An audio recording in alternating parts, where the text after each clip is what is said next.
Ассаламу алейкум, всем доброго времени суток. Жайравский район. Вот типичный могильник, именно манера захоронения ингушей. Вот она, городок мертвых у нас прямо на территории района, недалеко от Лежги. Вот это система захоронения именно ингушская. Я знаю, что есть люди, которые претендуют на нее.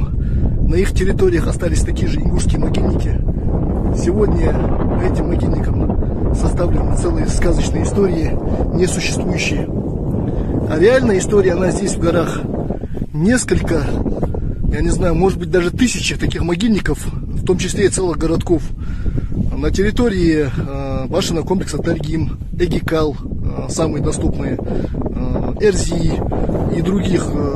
Тут, кстати, тоже Мецхал и ближлежащие башенные комплексы.